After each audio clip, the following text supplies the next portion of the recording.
لا حول ولا قوة إلا بالله العلي العظيم. Last night we talked about how the udhiyya, qurbani, was established in the Sharia, in our Sharia of the Prophet ﷺ, as well as from the other shara'i, traditions that came before us. Tonight, inshallah, we will discuss how it is established in this tradition. The question that a lot of people ask, that is it fard or it's wajib or it's a sunnah, is it mustahab, is it recommended, is it obligatory, is it little one step down from obligatory, is it highly recommended, is it just recommended, and how is that established? The difference of opinion according to the madahib, the schools of thought, according to the Hanafiya, qurbani is wajib. Wajib means that it is close to fard, so it's an obligation.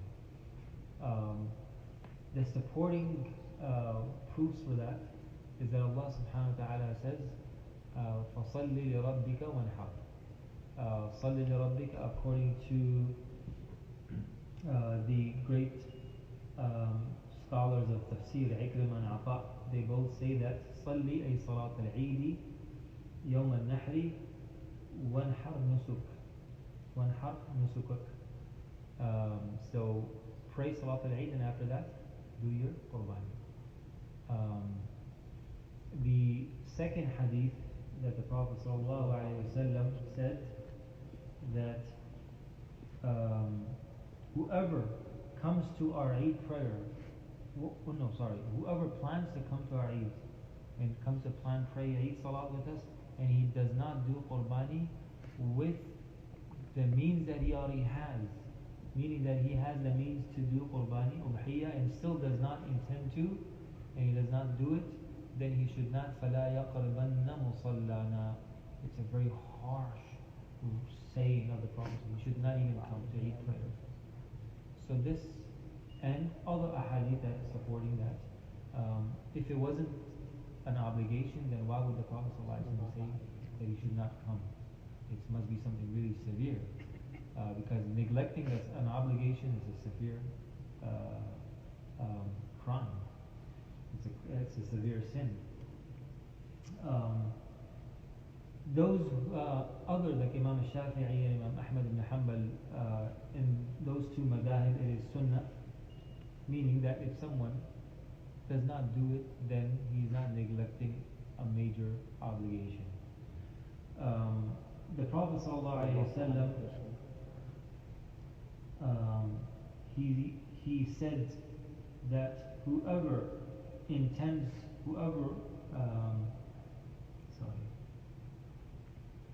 the ahadith that mentions the fadila, or the reward, the virtue of udhiyya, it is always a very simple way, that if someone intends to do qurbani and he does qurbani, he does udhiyya, he slaughters an animal, he will get this reward and that reward for every hair that he will, the body.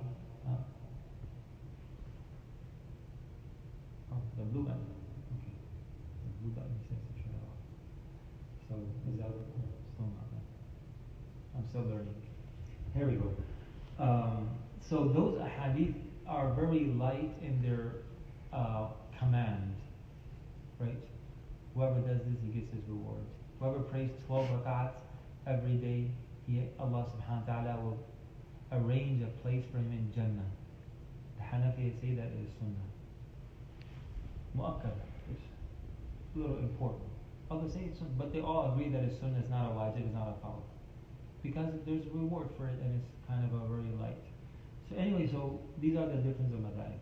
The second difference, is it for yourself as an independent person, and you may have other independents under you, or is it per person, one animal per person?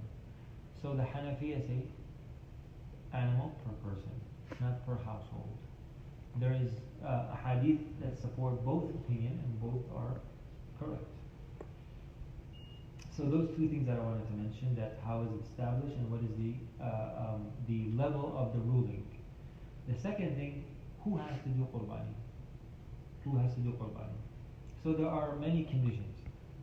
For our sake, because it's relevant to all of us, there are three conditions. Number one, the person has to be a Muslim. If a person who's not Muslim, he's not obligated. Just like he's not obligated to pray, he is not obligated to fast, he's not obligated to go for Hajj, even if he has the means. Right? So if you are Muslim, then you're obligated. Right? Number two, you have to be in the age of maturity, meaning that you have reached the age of puberty. Maximum is 15 for both boys and girls, and according to one opinion within even the Hanafi madhab is 18 years, and that's the riwayah of Imam Abu Hanifa rahimahullah, which is what? Right? Relevant to the laws here, 18 you're adult. So according to Imam Abu Hanifa, within the Hanafi madhab, 18 is actually the maximum. So a person has to be baligh. Number three, that the person has to own a certain amount of wealth that he has to pay zakat on. Okay? And plus, if he does not have to pay zakat on the wealth that he has, or he doesn't have wealth at all, but he's not eligible to receive zakat. Okay? So one level is a person who's giving zakat. Then there's a level where a person is eligible to receive zakat. There's that middle class. They're not eligible to receive zakat. They're not obligated to give zakat. They're neither of the two groups. So that middle group and the one above has to do qurbani. For example,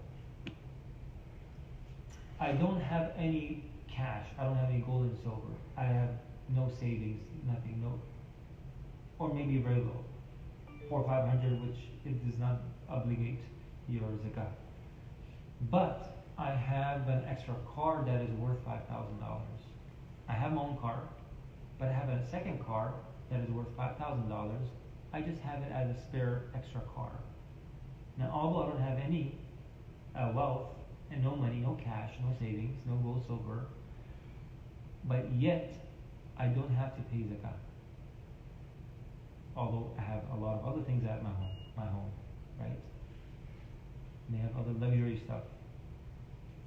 I may have a what do you call it? The exotic cars, the antique, the what do you call it? Those collections. Someone say it. Who's the car guy? What do you call those collections that people collectors items, collectors, cars. So those cars that are older than 70 or older, from the 70s or even older, their price go up. Antiques, classic. Yeah, Antiques. Antiques, but they call them collectors cars, I think, something like that.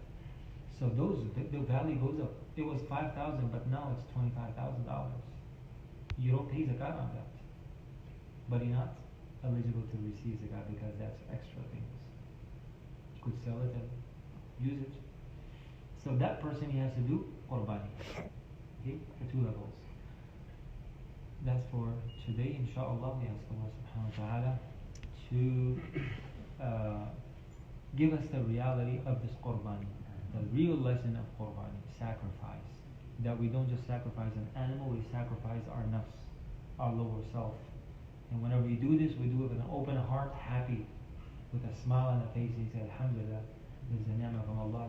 We thank Allah for that He has allowed me to follow in the footsteps of our great-grandfather, Ibrahim alayhi salam, the great-grandfather of our Prophet sallallahu alaihi wasallam as well. Sallallahu alaihi wasallam.